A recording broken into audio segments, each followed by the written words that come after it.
Empatia, colaboração e cocriação. Todas essas são algumas das famosas buzzwords, aquelas palavras que todo mundo começa a pesquisar e a usar o tempo todo. Muitas pessoas acabam deixando de entender melhor o significado dessas palavras só porque elas ficaram famosinhas. E só por conta disso deixam de saber o valor que esses palavrões aqui têm. Bom, e se duas cabeças pensam melhor do que uma, vamos juntos entender melhor o significado e o valor de algumas dessas buzzwords.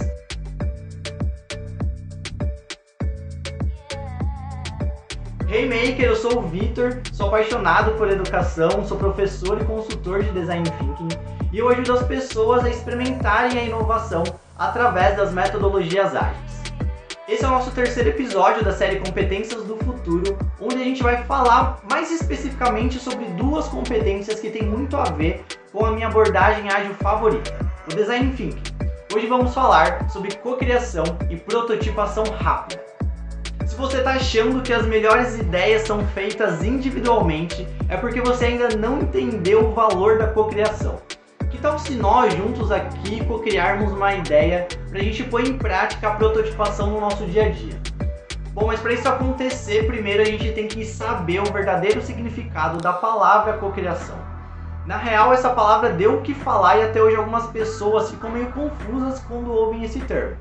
Mas realmente, esse termo ele pode ter mais de um significado. A palavra cocriação chega para nós através do mundo do business. Esse termo surge com a ideia de inovação, pois apresenta para a gente uma forma diferente de resolver problemas, incrementar produtos e até mesmo na colaboração nas áreas de marketing. E tudo isso agregando valor às ideias que estão sendo desenvolvidas. A ideia inovadora da cocriação era juntar diferentes players, stakeholders e até clientes e usuários finais para ajudar no desenvolvimento do produto. Realmente parar para pensar nessa ideia de desenvolvimento de produto com a participação dos usuários antes da existência de metodologias como UX, CX, é bem inovador. A questão é que com a popularidade desse termo, outras áreas começaram a se apropriar e alterar um pouco o seu significado original. Como por exemplo foi com o coach, que traz a ideia de cocriação mais para o âmbito da importância das relações interpessoais e como que essas ideias e as conquistas extraordinárias surgem dessas relações. Parando para pensar também não foge muito do que a gente já disse aqui nesse vídeo, não é? Na verdade, acredito que essa definição do termo pode até nos ajudar a compreender a ideia de cocriação mais profundamente. E agora eu acredito que a gente já consiga então definir de vez o que é cocriação. Então, a definição de cocriação é a ação de criar de forma colaborativa. A gente fala tanto essa palavra que a gente nem percebe o prefixo co, que vemos tanto por aí em exemplos como coautor ou cofundador. E é esse o prefixo que traz o significado de companhia, simultaneidade, união e força para a palavra. Que valor que tem esse prefixo, né? Bom, cocriamos então quando basicamente criamos juntos. E essa é uma ótima forma de inovar e usar a nosso favor a inteligência coletiva. Se duas cabeças pensam melhor do que uma, imagina diversas cabeças com expertises diferentes, todas olhando para o mesmo objetivo. Essa é a grande magia da cocriação. Além disso, quando nós damos a oportunidade de cocriarmos, trabalhamos alguns valores do Design Thinking, que tem muito a ver com esse termo.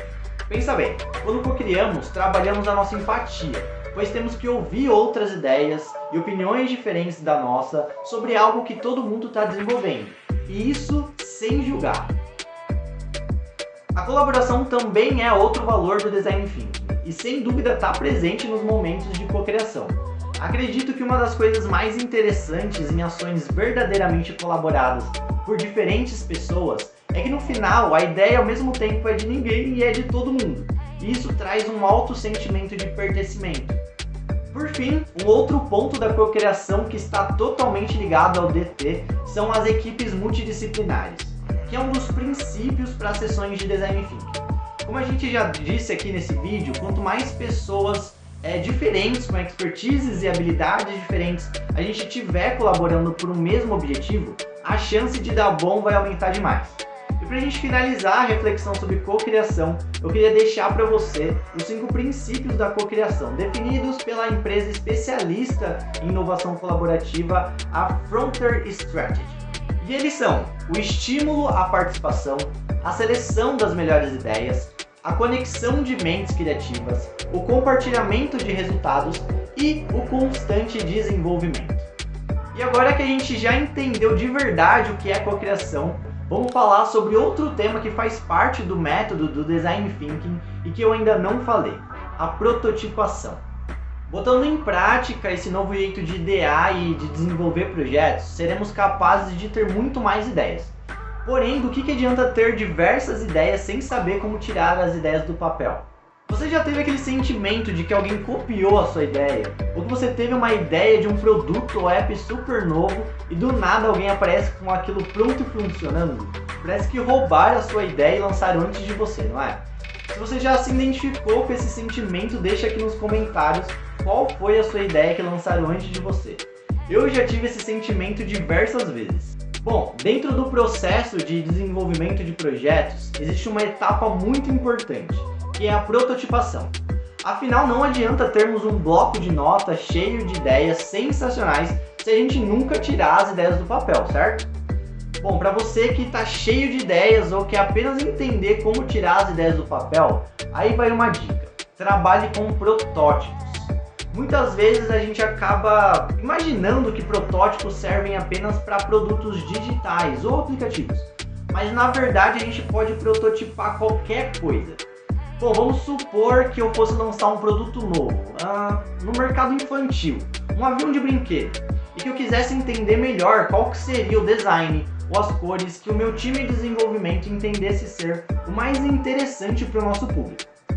Eu poderia fazer diversos aviãozinhos de papel, de diversas cores e modelos, para a gente entender melhor o que seria mais interessante para o nosso público. Esse primeiro protótipo de baixa fidelidade, com um budget bem pequeno aliás, ajudaria a gente a entender melhor o que queremos realmente desenvolver. E se você está aí julgando o meu protótipo, já vou te avisando, hein? O papel do protótipo é exatamente esse, que sejam pequenos, rápidos e baratos. Assim a gente ganha tempo e economiza dinheiro, tendo experimentos que geram conhecimento relevante para o negócio. Claro que o avião de papel foi só um exemplo, mas a gente tem diversos cases por aí de protótipos super baratos ou com gasto zero que cumpriram muito bem o seu papel. Mas afinal, qual que é o papel de um protótipo? E aqui vão alguns. Número 1, ajudar a equipe a se comunicar. Número 2, ensinar coisas que o time precisa aprender sobre o produto e que às vezes nem sabia. Número 3, descobrir o que pode impedir o produto de funcionar. Número 4, saber o que o time concorda e discorda sobre o produto.